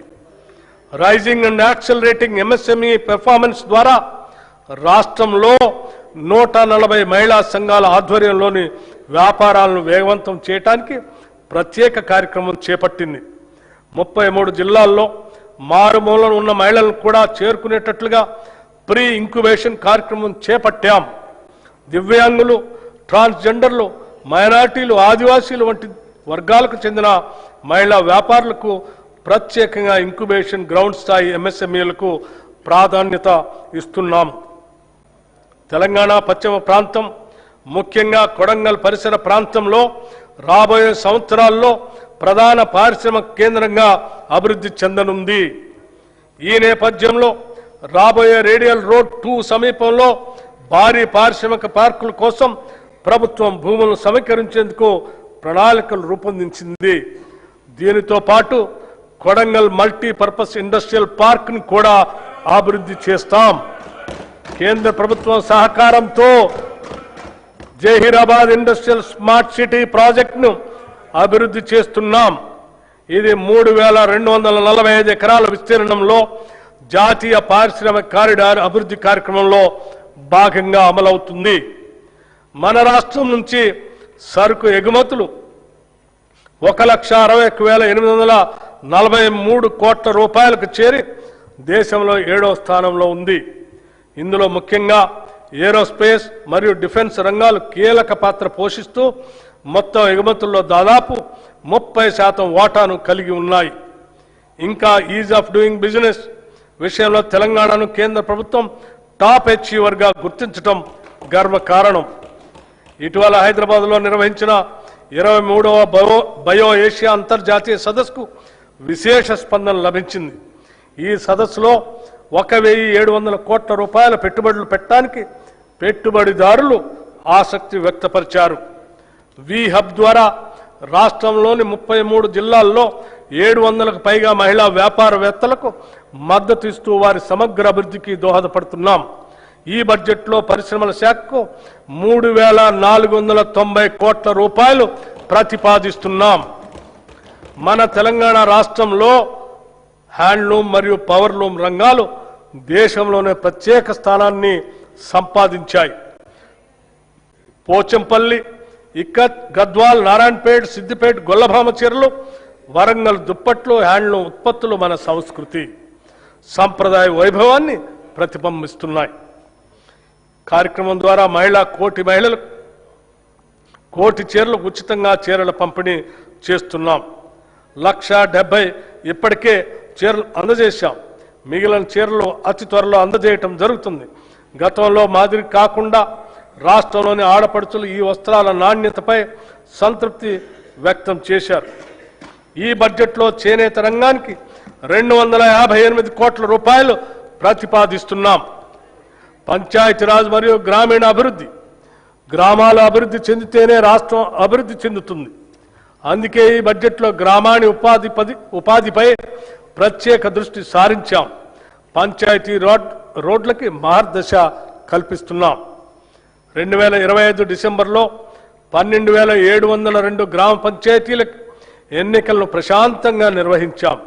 తద్వారా 15వ ఆర్థిక సంఘం సిఫార్సుల ప్రకారం భారత ప్రభుత్వం 1,597 కోట్ల రూపాయలను విడుదల చేసింది. ఎన్నికైన సర్పంచ్ అందరికీ 5 రోజులు సమగ్ర శిక్షణను కూడా అందించాం. మహాత్మా గాంధీ జాతీయ గ్రామీణ ఉపాధి హామీ చట్టం భారతదేశ ఆత్మ గ్రామాల్లో ఉన్నది అని మహాత్మా గాంధీ అన్నారు. గ్రామాల్లోని పేదరికాన్ని, నిరుద్యోగాన్ని తరిమి కొట్టడానికి ఒక అస్త్రంలా మహాత్ముడి పేరు మీద అప్పటి యూపీఏ ప్రభుత్వం తీసుకొచ్చిన గొప్ప చట్టమే మహాత్మా గాంధీ జాతీయ గ్రామీణ ఉపాధి హామీ చట్టం. ఇది కేవలం ఒక పథకం కాదు, ఇది సామాన్యుడికి కల్పించిన ఉపాధి హక్కు. ఈ పథకం గత 2 దశాబ్దాలుగా పల్లెల్లో ఒక నిశ్శబ్ద విప్లవాన్ని తెచ్చింది. ఏటా 100 రోజుల పని గ్యారంటీ ఇవ్వటం ద్వారా వలసలను అరికట్టి కూలీల్లో 50% పైగా ఉన్న మహిళలకు మహిళా సాధికారితను ఇది పట్టుకొమ్మగా నిలిచింది. కానీ ప్రస్తుత కేంద్ర ప్రభుత్వం ఎంజీఎన్ఆర్ఈజీఏ స్థానంలో వీబీజీ రామ్జీ అనే కొత్త పథకాన్ని తీసుకొచ్చింది. మన తెలంగాణ శాసనసభ ఈ కొత్త చట్టాన్ని ఏకగ్రీవంగా వ్యతిరేకించింది. పాత చట్టం ద్వారా కేంద్రం 90% నిధులు ఇస్తే ఈ చట్టం ద్వారా కేంద్రం 60% నిధులు మాత్రమే ఇస్తుంది. మిగతా 40% నిధులు రాష్ట్రం భరించాలని నిబంధన పెట్టింది. ఇది మళ్లీ వలసలను ప్రోత్సహించే కార్యక్రమం. తెలంగాణలో 90% మంది లబ్ధిదారులు ఎస్సీ, ఎస్టీ, బీసీ వర్గాల వారే. బడ్జెట్ పరిమితుల వల్ల వీరి జీవనోపాధికి పెను ప్రమాదం పొంచి ఉంది. హ్యామ్ రోడ్లు, రాష్ట్రంలోని పంచాయతీరాజ్ ఇంజనీరింగ్ డిపార్ట్మెంట్ ఎంపిక చేసిన రహదారులను హైబ్రిడ్ యాన్యుటీ మోడ్ విధానంలో నిర్మాణం, అభివృద్ధి, నిర్వహణ చేసేందుకు ప్రతిపాదనలు సిద్ధమయ్యాయి. మొదటి దశ కింద 96 నియోజకవర్గాల పరిధిలో 7,450 కిలోమీటర్ల గ్రామీణ రోడ్ల నిర్మాణం చేపట్టడం జరుగుతుంది. ఈ విధానం ప్రకారం 40% వ్యయాన్ని రాష్ట్ర ప్రభుత్వం భరించగా మిగిలిన 60% రాయితీదారు పెట్టుబడి పెడతారు. ఈ 60% రాష్ట్ర ప్రభుత్వం 15 సంవత్సరాల కాల పరిమితి 30 యాన్యుటీల్లో తిరిగి చెల్లిస్తుంది. ఈ రోడ్ల నిర్వహణ బాధ్యత పెట్టుబడిదారుడికే ఉంటుంది. ఈ ఆర్థిక సంవత్సరంలో 2,980 కిలోమీటర్ల రహదారుల్ని నిర్మించాలని ప్రతిపాదించడమైనది. ప్రస్తుత ఆర్థిక సంవత్సరంలో నగదు చెల్లింపుకి 1,372 కోట్ల రూపాయలు అవసరం అవుతుంది. ఈ బడ్జెట్లో పంచాయతీరాజ్ గ్రామీణ అభివృద్ధికి 33,688 కోట్ల రూపాయలు ప్రతిపాదిస్తున్నాము. సాగునీటి ప్రాజెక్టులు డిసెంబర్ 2023లో మా ప్రభుత్వం బాధ్యతలు చేపట్టిన నుండి సాగునీటి ప్రాజెక్టులు పూర్తి చేయటం ప్రభుత్వ ప్రాధాన్యంలో ఒకటిగా ఉంది. కృష్ణా, గోదావరి జలాల్లో తెలంగాణకు దక్కాల్సిన న్యాయమైన వాటా కోసం గౌరవ సుప్రీంకోర్టు ట్రిబ్యునల్, చట్టబద్ధమైన సంస్థలు, భారత ప్రభుత్వం వంటి ప్రతి వేదిక పైన మా ప్రభుత్వం సమర్థవంతంగా పోరాడింది. మా ప్రభుత్వానికి గతంలో పెండింగ్లో ఉన్న అనేక ప్రాజెక్టులు వారసత్వంగా వచ్చాయి.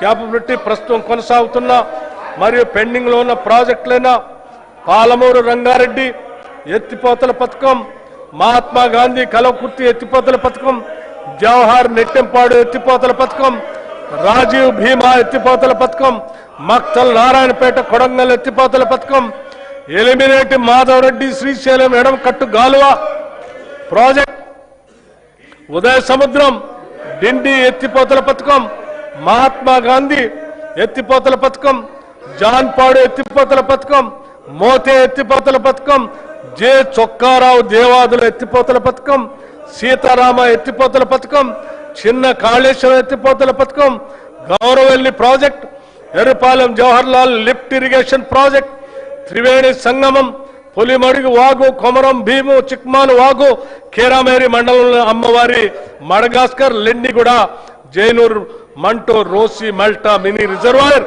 మరియు ఇతర ముఖ్యమైన ప్రాజెక్టులు పూర్తి చేసే దిశగా మేము కృషి చేస్తున్నాము. గత ప్రభుత్వం చేసిన చారిత్రక తప్పిదాన్ని మా ప్రభుత్వం సరిదిద్ది ఉమ్మడి ఆదిలాబాద్ జిల్లాలో డాక్టర్ బిఆర్ అంబేద్కర్ చేవెళ్ల ప్రాజెక్టులు కూడా చేపడుతుంది అని తెలియజేస్తున్నాం. గతంలో ప్రభుత్వం సకాలంలో పూడిక పనులు చేపట్టకపోవటం వల్ల అనేక ప్రాజెక్టులో పూడిక పేరుకుపోయి రిజర్వాయర్లో నీటి నిల్వ సామర్థ్యం తగ్గిపోయింది. భారత ప్రభుత్వ జలశక్తి మంత్రిత్వ శాఖ వారి జాతీయ పూడికతీత మార్గదర్శకాల ప్రకారం ఇప్పటికే ఆదాయ ఉత్పత్తి విధానం ఆధారంగా పైలట్ ప్రాజెక్టుగా చేపట్టిన కడెం, లోయర్ మానేర్ డ్యాం మరియు మిడ్ మానేర్ డ్యాం ప్రాజెక్టులతో పాటుగా శ్రీరామ్ సాగర్ ప్రాజెక్ట్, ప్రియదర్శిని జూరాల ప్రాజెక్ట్, మూసీ నాగార్జున సాగర్ ప్రాజెక్టులో కోల్పోయిన నీటి సామర్థ్యాన్ని పునరుద్ధరించడానికి మేము పూడికతీత పనులను చేపడుతున్నాం. ఈ బడ్జెట్లో నీటిపారుదల శాఖకి 22,615 కోట్ల రూపాయల్ని ప్రతిపాదిస్తున్నాం. రవాణా శాఖ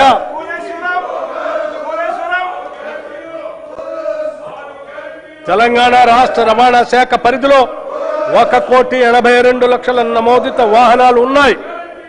వ్యవసాయ మరియు త్రిచక్ర వాహనాలు చెందిన 11,75,000 వాహనాలకు 105,16,00,000 రూపాయలు పన్ను మినహాయింపులు మంజూరు చేశాం. ఎలక్ట్రిక్ వాహన విధానం కింద 1,06,000 ఎలక్ట్రిక్ వాహనాలకు 856,98,00,000 పన్ను మినహాయింపులు ఇచ్చి పర్యావరణ పరిరక్షణకు తోడ్పడుతున్నాం.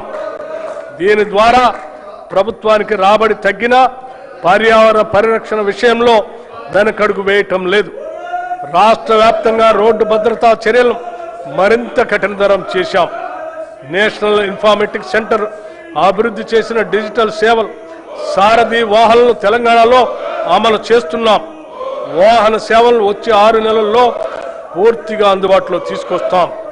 రాష్ట్రంలోని అన్ని R&B రోడ్లను హైబ్రిడ్ యాన్యుటీ మోడ్ విధానంలో అభివృద్ధి చేసేందుకు ప్రతిపాదనలు సిద్ధమయ్యాయి. హైదరాబాద్ చుట్టూ రీజనల్ రింగ్ రోడ్డు నిర్మాణంలో పాటు సమాంతరంగా రీజనల్ రింగ్ రైలు ఏర్పాటు చేయాలని నిర్ణయించాం. హైదరాబాద్ చుట్టూ రీజనల్ రింగ్ రోడ్డు నిర్మాణంతో పాటు సమాంతరంగా రీజనల్ రింగ్ రైలు ఏర్పాటు చేయాలని నిర్ణయించాం. నూతన విమానాశ్రయాల అభివృద్ధి, వరంగల్ విమానాశ్రయం కోసం భూసేకరణ పూర్తి చేసి నిర్మాణపు పనులు వేగవంతం చేస్తాం. ఆదిలాబాద్ విమానాశ్రయం మాస్టర్ ప్లాన్ తుది దశలో ఉంది. ఈ బడ్జెట్లో రవాణా రోడ్డు భవనాల శాఖకు 12,789 కోట్ల రూపాయలు ప్రతిపాదిస్తున్నాం. న్యాయశాఖ సత్వర న్యాయం, సమన్యాయం అనే లక్ష్యంతో న్యాయశాఖను బలోపేతం చేయడానికి ప్రాధాన్యత ఇస్తూ ప్రభుత్వం అదే దిశగా ముందుకు సాగుతుంది. న్యాయ వ్యవస్థకు అవసరమైన మౌలిక వసతుల అభివృద్ధికి ప్రాధాన్యత ఇస్తున్నాం. తెలంగాణ రాష్ట్రానికి తలమానికంగా రాష్ట్ర హైకోర్టు భవనాలను న్యాయమూర్తుల నివాస గృహాలను 2,583 కోట్ల రూపాయల ఖర్చుతో అధునాతన వసతులతో నిర్మిస్తున్నాం. మా ప్రభుత్వం వచ్చినప్పటి నుంచి ఇప్పటి వరకు 11 అదనపు జిల్లా న్యాయస్థానాలను, 2 సీనియర్ సివిల్ జడ్జి స్థానాలను, 46 జూనియర్ సివిల్ జడ్జి స్థానాలను నిర్మించడానికి అనుమతులు ఇచ్చాం. ఈ బడ్జెట్లో న్యాయశాఖకు 2,367 కోట్ల రూపాయలు ప్రతిపాదిస్తున్నాం. భారతదేశంలోనే అత్యంత నివాసయోగ్యమైన నగరంగా హైదరాబాద్ ఇప్పటికే ఖ్యాతి గడించింది. అయినప్పటికీ దీనిని అంతర్జాతీయ నగరాలకు ధీటుగా తీర్చిదిద్దేందుకు మన ప్రభుత్వం తగిన చర్యలు చేపడుతుంది. ప్రజలు, సంస్థలు, స్వచ్ఛంద సంస్థలు, కార్పొరేట్ సామాజిక బాధ్యత భాగస్వాములు తదితరుల సహకారంతో అనేక నూతన కార్యక్రమాలకి శ్రీకారం చుడుతుంది. హైదరాబాద్ శరవేగంగా అభివృద్ధి చెందుతున్న నగరాల జాబితాలో ముందుంది. అయినా ప్రభుత్వం అక్కడితోనే ఆగకుండా తెలంగాణలోని ప్రతి పట్టణం, ప్రతి నగరం హైదరాబాద్ మాదిరిగా అభివృద్ధి చెందాలనే లక్ష్యంతో పని చేస్తున్నది. రాష్ట్రంలో పట్టణీకరణ శాతాన్ని పెంచగలిగాం. ఈ ప్రభుత్వం చిత్తశుద్ధితో పని చేస్తుందని చెప్పటానికి ఇది ఒక నిదర్శనం. హైదరాబాద్ మహానగర ప్రాంతానికి ఔటర్ రింగ్ రోడ్డు వరకు తాగునీరు, మురుగునీటి సేవలను హైదరాబాద్ మహానగర వాటర్ బోర్డు అందిస్తుంది. గోదావరి తాగునీటి ప్రాజెక్ట్, కొత్త రిజర్వాయర్లు, 39 మురుగునీటి శుద్ధి కేంద్రాల్ని మంజూరు చేశాం. వాటి నిర్మాణం వివిధ దశల్లో కొనసాగుతుంది. పాత జిహెచ్ఎంసీ సంస్థకు ఉన్న అధిక వడ్డీ అప్పుల గురించి సంబంధిత బ్యాంకులతో చర్చించి వడ్డీ రేటుని 9.15% నుండి 7.95% తగ్గించాం. దీనితో సంస్థకు గణనీయమైన ఉపశమనం లభించింది. హైదరాబాద్ నగర మౌలిక వసతుల అభివృద్ధి కోసం హైసిటీ పథకం కింద 2,654 కోట్ల రూపాయలు కేటాయించాం. హైడ్రా సంస్థ ప్రజా ఆస్తుల రక్షణ మరియు విపత్తు నిర్వహణ కోసం స్థాపించబడింది. ఇప్పటి వరకు 1,045 ఎకరాల ప్రభుత్వ భూమిని ఆక్రమణ నుండి తిరిగి స్వాధీనం చేసుకుంది. వీటి విలువ సుమారు 60,000 కోట్లుగా ఉంటుంది. ఇటీవల బతుకమ్మ కుంట, నల్ల చెరువు, బమ్రుక్ ఉద్దీన్ దౌలా చెరువులను పునరుద్ధరించాం. ఈ చెరువుల భవిష్యత్తులో అభివృద్ధి కేంద్రాలుగా మారి లేక్ ఎకానమీని పెంపొందించడంలో సహాయపడతాయి. వర్షాకాలంలో వరదలు నివారించేందుకు కాలువలు, నాలాలు శుభ్రపరిచే పనులు చేపట్టబడ్డాయి. చెరువుల సంరక్షణకు సీసీటీవీ వ్యవస్థలు ఏర్పాటు చేస్తున్నాము. నగర రవాణా మౌలిక వసతుల అభివృద్ధి కోసం హెచ్ఎండిఏ పలు ప్రాజెక్టులు అమలు చేస్తుంది. దీనిలో భాగంగా ఎలివేటెడ్ కారిడార్లు ప్యారడైజ్ నుండి షామీర్పేట వరకు, ప్యారడైజ్ నుంచి డైరీ ఫారం రోడ్డు వరకు, ఐసీసీ నుండి శిల్పా లేఅవుట్ ఫ్లైఓవర్ వరకు నిర్మిస్తున్నాం. అంతేకాకుండా కురిమిడ వద్ద ఎకో టూరిజం ప్రాజెక్ట్, ఓఆర్ఆర్ నుండి RRRతో కలిపి రేడియల్ రోడ్ల నిర్మాణానికి, రహదారి విస్తరణ, స్కై వాకులు వంటి అభివృద్ధి పనులు చేపడుతున్నాం. ఓఆర్ఆర్ని త్రిపురాలతో కలిపే రేడియల్ రోడ్ల నిర్మాణంలో ఉన్నాయి. హైదరాబాద్ పాత నగర ప్రాంతంలో చారిత్రాత్మక కట్టడాల సంరక్షణ, చార్మినార్, లాడ్ బజార్ ప్రాంతాల అభివృద్ధి, పాదచారుల సదుపాయాలు మెరుగుదల వంటి కార్యక్రమాలు చేపడుతున్నాం. హైదరాబాద్ మెట్రో రైలు ప్రస్తుతం రోజుకు సుమారు 5 లక్షల ప్రయాణికులకి సేవలు అందిస్తుంది. ఈ సౌకర్యాన్ని పాత బస్తీకి విస్తరించడంతో పాటు మెట్రో ఫేజ్ 2 కింద కొత్త కారిడార్లు నిర్మించి నెట్వర్క్ను విస్తరించే ప్రణాళికను ప్రభుత్వం రూపొందించింది. హైదరాబాద్ మహానగరానికి జీవనాడిగా ఉన్న హైదరాబాద్ మెట్రో రైలు ప్రాజెక్ట్ని ఎల్ఎన్టీ సంస్థ నుంచి తెలంగాణ ప్రభుత్వం తన ఆధీనంలోకి తీసుకోవాలని నిర్ణయం తీసుకోవటం రాష్ట్ర రవాణా చరిత్రలో ఒక సాహసోపేతమైన ప్రజా అనుకూలమైన నిర్ణయం. వేగంగా విస్తరిస్తున్న హైదరాబాద్ నగరంలో పాత బస్తీ, శంషాబాద్ విమానాశ్రయం, హైటెక్ సిటీ దాటి ఇతర ప్రాంతాలకు మెట్రో విస్తరణ ఫేజ్ 2, ఫేజ్ 3 అత్యవసరంగా మారింది. మూసీ నది పునరుద్ధరణ కోసం 55 కిలోమీటర్ల పరిధిలో భారీ అభివృద్ధి ప్రణాళిక చేపడుతున్నాం. ఈ ప్రాజెక్టుకు మొదటి దశ ఉస్మాన్ సాగర్ మరియు హిమాయత్ సాగర్ నుంచి గాంధీ సరోవర్ వరకు ఉంటుంది. ఈ మూసీ పునరుద్ధరణలో భాగంగా గోదావరి ప్రాజెక్టు ద్వారా 2.5 టీఎంసీల నీరు మూసీకి అందించబడుతుంది. 45 ఎస్టీపీలు ఇప్పటికే పనిచేస్తుండగా అదనంగా మరో 39 ఎస్టీపీలు మంజూరు చేయగా వివిధ దశల్లో నిర్మాణంలో ఉన్నాయి. ఈసీ మరియు మూసీ నదుల సంగమ ప్రదేశంలో ప్రభుత్వం ప్రతిష్టాత్మక గాంధీ సరోవర్ ప్రాజెక్టుని అభివృద్ధి చేస్తుంది. ఇందులో నదిని శుభ్రపరిచే పనులు, వరద నియంత్రణ, రివర్ ఫ్రంట్ అభివృద్ధి, ప్రజలకు వినోద సదుపాయాలు ఏర్పాటు చేయటం ఉన్నాయి. మూసీ నది బఫర్ జోన్లో ఉన్న ప్రజలకి ఎటువంటి ఇబ్బంది లేకుండా మానవీయ కోణంలో వారికి పునరావాసం కల్పిస్తాం. మా ప్రభుత్వం హైదరాబాద్ మరియు హైదరాబాద్ చుట్టూ పక్కల వివిధ మౌలిక సదుపాయాల అభివృద్ధి గురించి వివిధ సంస్థల ద్వారా సుమారు 43,592 కోట్ల 88 లక్షల రూపాయల పనులను మంజూరు చేసింది. వాటిలో ఇప్పటికే 24,752 కోట్ల రూపాయల పనులు ప్రారంభమయ్యాయి. మిగిలిన త్వరలో చేపడతాం. ఈ బడ్జెట్లో పురపాలక మరియు పట్టణాభివృద్ధి శాఖకు 17,907 కోట్ల రూపాయలు ప్రతిపాదిస్తున్నాం. శాంతి భద్రతల పరిరక్షణ, రాష్ట్రంలో శాంతి భద్రతల పరిరక్షణ ప్రభుత్వం అత్యంత ప్రాధాన్యతనిస్తుంది.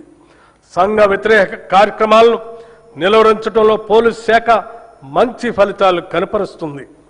డ్రగ్స్ పై ఉక్కుపాతం మోపేందుకు, రాష్ట్రాన్ని మాదక ద్రవ్యాల ముప్పు నుంచి రక్షించేందుకు ప్రభుత్వం ఈగల్ అనే ప్రత్యేక దళాన్ని ఏర్పాటు చేసింది. మాదక ద్రవ్యాలు తయారు చేస్తున్న 15 రహస్య ఫ్యాక్టరీలు, ప్రయోగశాలను గుర్తించి నిర్మూలించింది. అంతర్రాష్ట్ర డ్రగ్ రవాణాను అరికట్టేందుకు ముఖ్య మార్గాల్లో జాయింట్ చెక్ పోస్టులు, సీసీటీవీ పర్యవేక్షణ ఏర్పాటు చేశాం. దర్యాప్తు సామర్థ్యాన్ని పెంచేందుకు ప్రత్యేక నార్కోటిక్ ఫోరెన్సిక్ ప్రయోగశాల కూడా స్థాపించాం. డ్రగ్స్ వినియోగాన్ని తగ్గించేందుకు రాష్ట్ర వ్యాప్తంగా డి అడిక్షన్ కేంద్రాలు ఏర్పాటు చేయటమే కాకుండా విద్యా సంస్థల్లో 4,729 యాంటీ డ్రగ్ కమిటీలు, 20,989 ప్రహరీ క్లబ్స్ ఏర్పాటు చేసి యువతలో అవగాహన పెంపొందిస్తున్నాం. నక్సలిజం పునరావాసం, నక్సలిజాన్ని గత ప్రభుత్వం, ప్రస్తుత కేంద్ర ప్రభుత్వం కేవలం శాంతి భద్రతల సమస్యగానే పరిగణించి పోలీసు, సైనిక బలగాలతో అణిచివేసే ప్రయత్నం చేశాయి. కానీ మా ప్రభుత్వం ఈ సమస్య మూలాలను విశ్లేషించి యువతకు సరైన జీవనోపాధి, సామాజిక గౌరవం, ఆర్థిక భరోసా కల్పిస్తే అడవుల్లోకి వెళ్లిన వారు ఆయుధాలు వీడి జనజీవన స్రవంతిలో కలుస్తారనే సామాజిక ఆర్థిక వాస్తవాన్ని గుర్తించి తెలంగాణ ప్రభుత్వం అనుసరించిన దార్శనిక విధానం దేశానికే ఒక ఆదర్శ నమూనాగా నిలిచింది. తెలంగాణ రాష్ట్రం ఏర్పడిన తర్వాత 2014-2023 వరకు 347 మంది మావోయిస్టులు లొంగిపోగా, మా ప్రభుత్వం ఏర్పడిన 2023 డిసెంబర్ 7 నుండి 2026 మార్చి 8 వరకు 732 మంది వివిధ స్థాయి క్యాడర్ మావోయిస్టులు లొంగిపోయారు. నక్సలిజం పుట్టుకు కారణమైన ఫ్యూడలిస్టిక్ సామాజిక ఆర్థిక అసమానతలను రూపుమాపటం ద్వారానే నక్సలిజం ఉద్యమానికి ముగింపు పలకగలమని తెలంగాణ రాష్ట్రం నిరూపించింది. సమగ్ర సంక్షేమం, ఉపాధి ద్వారానే నిజమైన సామాజిక మార్పు సాధ్యం అని మన తెలంగాణ రాష్ట్రం దేశానికి మార్గదర్శనం చేసింది. ఈ బడ్జెట్లో హోంశాఖకు 11,907 కోట్ల రూపాయలు ప్రతిపాదిస్తున్నాము. ఆలయాల అభివృద్ధి, తెలంగాణ సాంస్కృతిక ఆధ్యాత్మిక వారసత్వాన్ని కాపాడేందుకు ప్రభుత్వం ప్రత్యేక చర్యలు తీసుకుంటుంది. రాష్ట్రంలో ఆధ్యాత్మిక పర్యాటక అభివృద్ధికి భక్తులకు మెరుగైన సౌకర్యాలు కల్పించేందుకు భద్రాచలం, కాళేశ్వరం, వేములవాడ, ధర్మపురి వంటి దేవాలయ అభివృద్ధి పైన ప్రత్యేక దృష్టి సారించి తగు నిధులను కూడా మంజూరు చేస్తున్నాం. ప్రసిద్ధి చెందిన రాజన్న దేవాలయాన్ని పూర్తి స్థాయి ఆధ్యాత్మిక కేంద్రంగా అభివృద్ధి చేస్తున్నాం. గోదావరి పుష్కరాలు 12 ఏళ్లకు ఒకసారి అత్యంత పవిత్రంగా జరుపుకునే గోదావరి పుష్కరాలు తెలంగాణ రాష్ట్రంలో 2027 జూన్ 26 నుండి జూలై 7 వరకు జరగనున్నాయి. ఈ పవిత్ర దినాల్లో సుమారు 8 కోట్ల మంది భక్తులు పుణ్యస్థానాలు ఆచరిస్తారని ప్రభుత్వం అంచనా వేస్తుంది. ఈ నేపథ్యంలో తెలంగాణ సంస్కృతి ఉట్టి పడేలా కుంభమేళా తరహాలో ఈ పుష్కరాలను ప్రతిష్టాత్మకంగా నిర్వహించేందుకు రాష్ట్ర ప్రభుత్వం సన్నాహాలు చేస్తుంది. ఈ పుష్కరాల నిర్వహణ మరియు రోడ్ల విస్తరణ, కొత్త ఘాట్ల నిర్మాణం, దేవాలయాల అభివృద్ధి వంటి మౌలిక సదుపాయాల అభివృద్ధి ఏర్పాట్లను పర్యవేక్షించడానికి గౌరవ మంత్రివర్యులు శ్రీ డి శ్రీధర్ బాబు గారి నేతృత్వంలో ఒక ప్రత్యేక కేబినెట్ సబ్ కమిటీని ప్రభుత్వం ఏర్పాటు చేసింది. భక్తులకు సౌకర్యవంతమైన దర్శనం, భద్రత, రద్దీ నియంత్రణ కోసం ఆధునిక సాంకేతికను వినియోగించే చర్యలు తీసుకుంటుంది. ఈ గోదావరి పుష్కరాల నిర్వహణ కొరకు ఈ బడ్జెట్లో 500 కోట్ల రూపాయలు ప్రతిపాదిస్తున్నాం. ఆధ్యాత్మిక పర్యాటక అభివృద్ధి. రాష్ట్రంలో ఆధ్యాత్మిక పర్యాటకాన్ని అభివృద్ధి చేయడంతో పాటు భక్తులకు మెరుగైన సౌకర్యాలు కల్పించడం ప్రభుత్వ ప్రధాన లక్ష్యం. రాష్ట్ర దేవాదాయ శాఖ తెలంగాణ పర్యాటక అభివృద్ధి సంస్థతో కలిసి రాష్ట్రంలో 9 కొత్త పవిత్ర యాత్రా సర్క్యూట్లని ప్రారంభించింది. ఈ యాత్రా సర్క్యూట్ల ద్వారా భక్తులకు వసతి సదుపాయాలు, ప్రత్యేక దర్శనం, పర్యాటక సౌకర్యాలు అందించబడుతున్నాయి. యువజన సర్వీసులు, క్రీడలు, టూరిజం. యువతే రాష్ట్ర భవిష్యత్తుకు మార్గనిర్దేశకులు. వారిలో నైపుణ్యాభివృద్ధిని పెంపొందించి పారదర్శక నియామక ప్రక్రియ ద్వారా ఉపాధి అవకాశాలను పెంపొందిస్తున్నాం. గత ఏడాది డిసెంబర్ 13, 2025న ఉప్పల్ రాజీవ్ గాంధీ అంతర్జాతీయ స్టేడియం ఒక అపూర్వ ఘట్టానికి వేదికైంది. ప్రపంచ ఫుట్బాల్ దిగ్గజం లియోనెల్ మెస్సీని మన హైదరాబాద్ గడ్డపైకి తీసుకురావటం మన ప్రభుత్వ దార్శనికతకు, క్రీడల పట్ల ఉన్న చిత్తశుద్ధికి నిదర్శనం. ఈ చారిత్రక ప్రదర్శన మ్యాచ్లో సాక్షాత్తు గౌరవ ముఖ్యమంత్రి శ్రీ రేవంత్ రెడ్డి గారు పాల్గొన్న తీరు రాష్ట్ర వ్యాప్తంగా లక్షలాది మంది యువతలో అపూర్వమైన క్రీడా స్ఫూర్తిని రగిలించింది.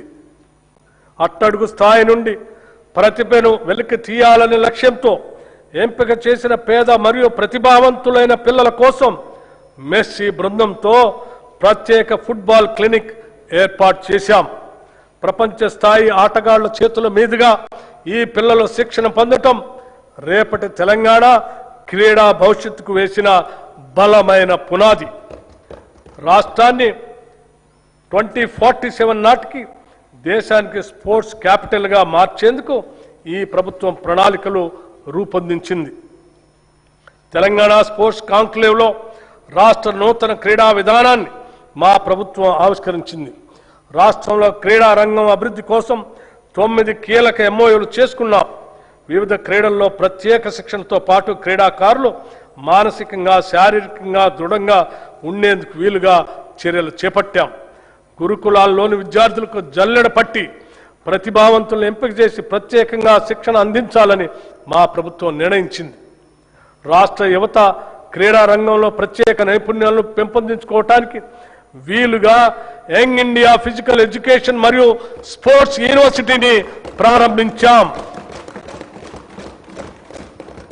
హైదరాబాద్ నగరంలోని గచ్చిబౌలి జిఎంసి బాలయోగి హాకీ మైదానంలో ప్రతిష్టాత్మక మహిళల హాకీ వరల్డ్ కప్ క్వాలిఫైయర్స్ కు ఆతిథ్యం ఇవ్వటం తెలంగాణ రాష్ట్రానికి దక్కిన అరుదైన గౌరవం. 8 దేశాలకు చెందిన క్రీడాకారులు పాల్గొన్న ఈ అంతర్జాతీయ టోర్నమెంట్ కోసం తెలంగాణ ప్రభుత్వం స్టేడియాన్ని అంతర్జాతీయ ప్రమాణాలకు అనుగుణంగా మరింత తీర్చిదిద్ది విజయవంతంగా నిర్వహించింది. భారత మహిళలు హాకీ టీం ప్రపంచ కప్కి అర్హత సాధించింది. నూతన క్రీడా విధానం చిన్న వయసులోనే అట్టడుగు స్థాయి నుండి ప్రతిభావంతులను గుర్తించి వారిని ఉన్నతంగా తీర్చిదిద్దే లక్ష్యంగా పనిచేస్తుంది. ఇందులో భాగంగా గత 2 ఏళ్లుగా పారా స్పోర్ట్స్తో సహా 40 క్రీడా విభాగాల్లో సీఎం కప్ టోర్నమెంట్లు ప్రవేశపెట్టడం జరిగింది. విజేతలకు నగదు బహుమతులు ప్రదానం చేస్తున్నాం. అలాగే విశేష ప్రతిభ కనబరిచిన పిల్లలను గుర్తించి వారికి ఉన్నత స్థాయి శిక్షణను అందిస్తున్నాం. టూరిజం పాలసీ తెలంగాణ రాష్ట్రంలో పర్యాటక రంగాన్ని సమగ్రంగా అభివృద్ధి చేయడానికి మా ప్రభుత్వం తెలంగాణ టూరిజం పాలసీ 2025-2030ని ప్రకటించి అమలు చేస్తుంది. ఈ పర్యాటక విధానం ద్వారా రాష్ట్రంలో పెట్టుబడులను ఆకర్షించడం, ఉపాధి అవకాశాలను విస్తరించడం మరియు స్థానిక కళలు, సంస్కృతి, సాంప్రదాయాలను ప్రపంచానికి పరిచయం చేయటం లక్ష్యంగా పెట్టుకున్నాం. ఈ విధానానికి ప్రైవేట్ రంగం నుండి విశేష స్పందన లభించింది. తద్వారా 25,000 కోట్ల రూపాయల పైగా పెట్టుబడులు ప్రతిపాదనల దశల్లో ఉన్నాయి. చరిత్రలో మొదటిసారిగా హైదరాబాద్లో మిస్ వరల్డ్ పోటీలు నిర్వహించడంతో ప్రపంచ దృష్టిని హైదరాబాద్ ఆకర్షించింది. ఈ బడ్జెట్లో పర్యాటక రంగానికి 1,224 కోట్ల రూపాయలు ప్రతిపాదిస్తున్నాం. గౌరవ అధ్యక్ష, బడ్జెట్ అంటే కేవలం సంఖ్యలు, అక్షరాలు మాత్రమే కాదు. మన జీవితం, మన భవిష్యత్తు. కలలు కనే యువతకు భవిష్యత్తుపై ఆశ కల్పించటం, ఆసరా కోసం చూసే బలహీనల్ని ఆదుకోవటం, నీడలేని వారికి నీడ కల్పించటం, పంట పొలాలకి నీళ్లు పారించటం, ఫల సహాయం పెంచటం, కష్టపడే వారికి పని కల్పించటం, ఇష్టపడేలా పాలన అందించటం. ఒక్క మాటలో చెప్పాలంటే నేను ప్రతిపాదిస్తున్న ఈ బడ్జెట్ తెలంగాణ ప్రజల ఆశాదీపం. అభివృద్ధికి, సంక్షేమానికి పెద్దపీట వేసి ఆర్భాటాలకు పోకుండా ఆర్థిక క్రమశిక్షణకు ప్రాధాన్యతనిస్తూ ఇది తెలంగాణ రాష్ట్ర ప్రజల ఆకాంక్షల ప్రతిరూపం. పీడిత, తాడిత, బడుగు బలైన వర్గాల అభ్యున్నతికి ఇస్తున్న భరోసా. ఒకవైపు ఆర్థిక పరమైన ఒడిదుడుకులు ఎన్ని ఎదురైనా అభివృద్ధి, సంక్షేమ కార్యక్రమాలకు ఏమాత్రం నిధులు కొరత రాకుండా ఈ బడ్జెట్ను సమతుల్యంగా రూపొందించాం. పన్నుల భారంతో సామాన్యుడిపైన భారం మోపకుండా ఉన్న వనరులను సద్వినియోగం చేస్తూ కొత్త సంపదను సృష్టించి దానిని ప్రజలకు పంచడమే మా ప్రజా ప్రభుత్వ ఆర్థిక విధానం. పేదవాడి కన్నీరు తుడిచిన నాడే నిజమైన అభివృద్ధి అని మహాత్మా గాంధీ మాటలను, ఆశయాలను స్ఫూర్తిగా తీసుకొని మా ఈ 2 ఏళ్ల పాలన 10 ఏళ్ల విధ్వంసాన్ని సరిదిద్దే పునాది ఈ బడ్జెట్. ఈ పునాదిపై ఒక సుందరమైన, సుసంపన్నమైన, ప్రశాంతమైన తెలంగాణ రాష్ట్రాన్ని నిర్మించే బ్లూ ప్రింట్ ఇది. ప్రతిపక్షాలు కేవలం విమర్శలకే పరిమితం కాకుండా రాష్ట్ర అభివృద్ధికి నిర్మాణాత్మక సలహాలు, సూచనలు ఇవ్వాలని, అభివృద్ధిలో భాగస్వాములు కావాలని కోరుకుంటున్నాను. 2026-27 బడ్జెట్ అంచనాలు 2026-27 ఆర్థిక సంవత్సరానికి మొత్తం వ్యయం 3,24,234 కోట్ల రెవెన్యూ వ్యయం రూపాయలు,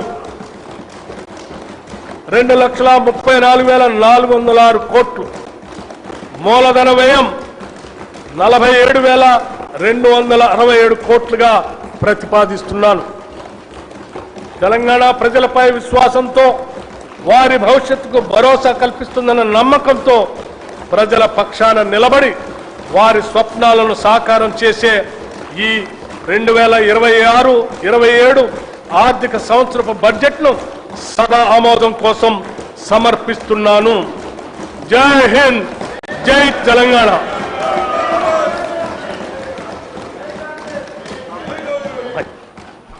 Annual Financial Statement Budget for 2026-27 presented. The House is urgent to meet again at 10 a.m.